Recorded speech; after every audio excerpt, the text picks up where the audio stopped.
বগুড়ার আদমদিঘি শাওল গ্রামে গার্মেন্টসের ফেলে দেওয়া কাপড় বা ঝুট থেকে তৈরি সুতা দিয়ে অর্ধ শতাব্দী ধরে বানানো হচ্ছে সুতার রশি, কম্বল, চাদর, শাল সহ বিভিন্ন পোশাক। বছরে হাজার কোটি টাকার বেশি বাণিজ্য হলেও এই শিল্পের জন্য নেই কোনো ঋণের ব্যবস্থা। বগুড়া প্রতিনিধি খোরশেদ আলমের পাঠানো তথ্য এবং ছবি নিয়ে ডেস্ক রিপোর্ট। বগুড়ার আদমদিঘি শাওল গ্রাম এখন ব্যবসায়ীদের কাছে সুতার গ্রাম নামে পরিচিত। স্বাধীনতার পর থেকে ঢাকাসহ বিভিন্ন স্থানে গার্মেন্টসের ফেলে দেওয়া কাপড়ের টুকরো থেকে বের করা হয় সুতা। সেই সুতা আবার যাচ্ছে দেশের বিভিন্ন স্থানে তাঁতিদের কাছে বা টেক্সটাইল মিলে। তৈরি হচ্ছে সুতার রশি, কম্বল, কাপড়, গামছা সহ বিভিন্ন ধরনের পোশাক। ঢাকা থেকে গার্মেন্টসের যে রিজেক্ট মালগুলো, পাটগুলো, এইগুলো নিয়ে এসে এখানে আমাদের লোকজনদের প্রসেসিং করে এটা আমরা সুতায় পরিণত করি।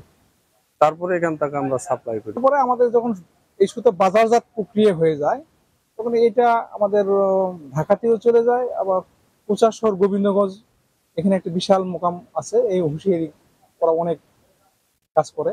প্রসেসিং হওয়ার পর ওটা ববিন হওয়ার পর আবার মেশিনের দ্বারায় এগুলো রশিগুলা পাকানো হয়।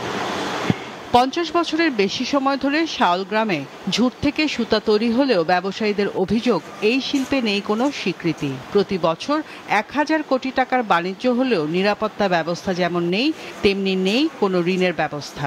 টাকা পয়সা নিরাপত্তার জন্য আমাদের একটা যদি সরকারিভাবে একটা পুলিশ ফাঁড়ির যদি ব্যবস্থা করা হয় তবে বাজারে সবাই অনেক নিরাপত্তায় নিশ্চিত হবে। এখানে প্রত্যেক দিন যে ঢাকা থেকে গাড়িগুলো আসে, ট্রাকগুলো আসে, এখানে লোড আনলোড হচ্ছে, তাতে আমাদের ধারণা যে এই বাজার অর্থনীতিতে অনেক ভূমিকা রাখতেছে এবং প্রায় 1000 কোটি টাকার অবদান রাখে।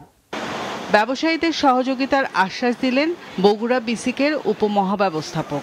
এদের সরকারি যে সহযোগিতা দরকার সেটি উপলব্ধি করে আমরা ওখানে সরজমিনে পরিদর্শন করে আমরা সরকারি যে 4% সরল সুদে যে প্রণোদনা সেটি কিন্তু আমরা ওখানে দিয়েছি। আমরা আরো যদি কারো উদ্যোক্তার এরকম সহযোগিতার প্রয়োজন হয় আমরা ওখানে আরো যাচাই বাছাই করে আরো আমরা ব্যবস্থা নিই।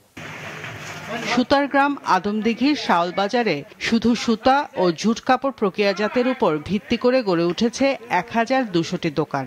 বাজারে কাজ করেন প্রায় 10,000 মানুষ, আর প্রত্যক্ষ ও পরোক্ষভাবে প্রায় লক্ষাধিক মানুষ এই শিল্পের উপর নির্ভরশীল। মাছরাঙা নিউজ ডেস্ক। ঝিনাইদহের কালীগঞ্জে জমি নিয়ে বিরোধের জেরে নায়েব আলী নামে এক কৃষককে পিটিয়ে হত্যা করা হয়েছে। সকালে বাড়ির পাশে বসা নায়েব আলীর উপর প্রতিপক্ষের ইউনুস ও তার ছেলে হামলা করে। পরে প্রতিবেশীরা তাকে উদ্ধার করে কালীগঞ্জ উপজেলা স্বাস্থ্য কমপ্লেক্সে নেওয়ার পথে তার মৃত্যু হয়। স্থানীয়রা জানান, নিহত নায়েব আলীর বোনের জমি কিনেছিলেন প্রতিবেশী ইউনুস। দোষীদের আটকের চেষ্টা চলছে বলে জানিয়েছে পুলিশ।